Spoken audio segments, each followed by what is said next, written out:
This is a story of an unlikely friendship that transformed America forever.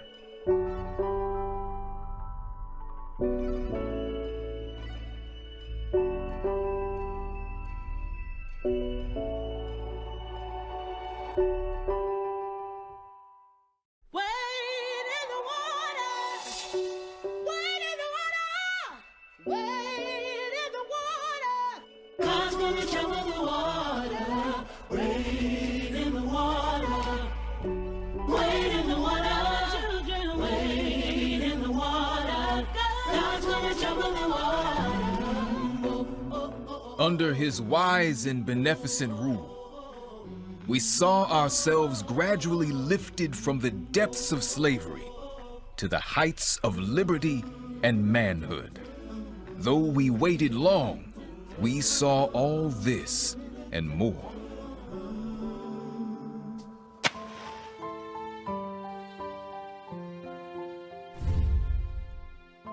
Abraham Lincoln is known as the Great Emancipator, but the moniker wasn't earned overnight.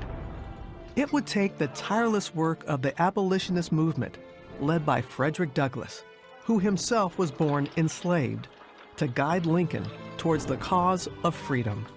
I am alike familiar with the whip and chain of slavery, and the lash and sting of public neglect and scorn, that my back is marked with the one, and my soul is fettered with the other. After years of opposition, these two giants would find common ground and change the course of history. 10 years before the Emancipation Proclamation was enacted, if all earthly power were given me, I should not know what to do as to the existing institution. Oh, had I the ability, and could I reach the nation's ear, I would today pour out a fiery stream of biting ridicule, blasting reproach, withering sarcasm, and stern rebuke. For it is not light that is needed, but fire. It is not the gentle shower, but thunder.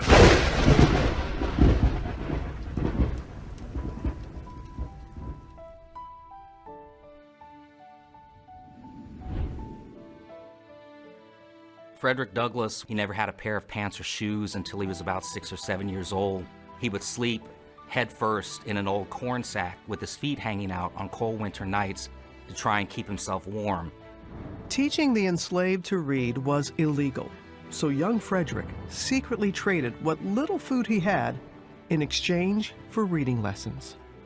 It just shows how much he understood how education was going to be his key to freedom. And a key to freedom it was.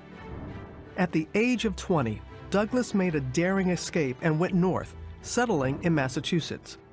There he soared. From orator, The one cannot be truly free, while the other is a slave. to newspaper editor, Truth is of no color. and best-selling author. From that moment, I understood the pathway from slavery to freedom. He was the central voice of the abolitionist movement. He had this natural gift for communication. He was eloquent. He was charismatic. There wasn't a venue, a building large enough to hold people who wanted to hear him. Would you have me argue that man is entitled to liberty? That he is the rightful owner of his own body? Must I argue the wrongfulness of slavery? At a time like this, scorching irony, not convincing argument, is needed. Much of Douglass's irony was directed towards Washington, D.C. and Abraham Lincoln, the anti-slavery president who took office just as the Civil War began in 1861. Anti-slavery is very different than being an abolitionist. It was very gradual that most anti-slavery candidates believed in the abolition of slavery. I do not suppose that ultimate extinction would occur in less than 100 years at the least. That would have put the end of slavery in 1958. And for Frederick Douglass, that's outrageous. Mr. Lincoln is quite a genuine representative of American prejudice. and far more concerned for the preservation of slavery. Douglas was relentless in his fight for freedom, and with the steady drumbeat of the abolitionist movement in his ear, Lincoln signed the Emancipation Proclamation, freeing enslaved people in the southern states, and for the first time, making it legal for all black men to fight in the Civil War. These new soldiers injected the Union Army with much-needed manpower, but still, they faced discrimination and disparity. Douglas is so outraged that he makes a trip to D.C. and decides he wants to meet with Lincoln himself. To his surprise, Lincoln agreed to see him immediately.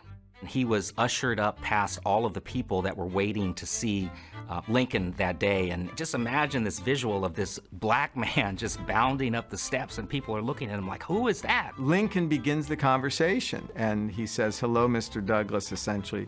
"It's good finally to meet you. I've read your writings a lot. I know you've been very critical of me."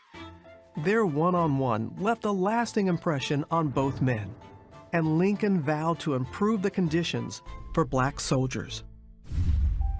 My whole interview with the president was gratifying and did much to assure me that slavery would not survive the war, and that the country would survive both slavery and war. A year later, it is Lincoln who needs Douglas's help. He feels he's going to lose re-election, essentially says, "I need you. I think the war is going badly." Lincoln entrusted Douglas with creating a plan for aiding the escape of enslaved people from rebel territory so that they could join the Union cause. Douglas writes a detailed letter to Lincoln, spelling out his vision of these special forces. He did not let me feel for a moment that there was any difference in the color of our skins.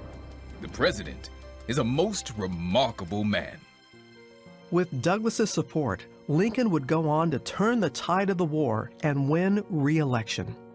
The following year, Douglas returned to Washington once more to attend the inauguration. Now in this multitude of elite of the land, I felt myself a man among men. It's the first time a president devotes most of the speech to African Americans. 1/8 of the whole population were colored slaves. Frederick Douglass heard his words and his language in Lincoln's address. Until every drop of blood drawn with the lash shall be paid by another, drawn with the sword. The work that he had done over so many years, he was now hearing this at a very important moment in time in the nation's history.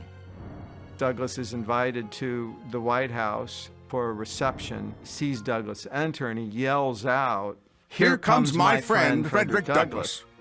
There is no man in the country whose opinion I value more than yours." Mr. Lincoln, that was a sacred effort. Oh, freedom. Oh, freedom. Oh, freedom. Frederick Douglass spoke truth to power, and he never stopped fighting for his people, and he understood that the struggle continued. He said, without struggle, there is no progress.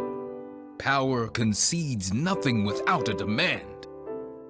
It never did, and it never will.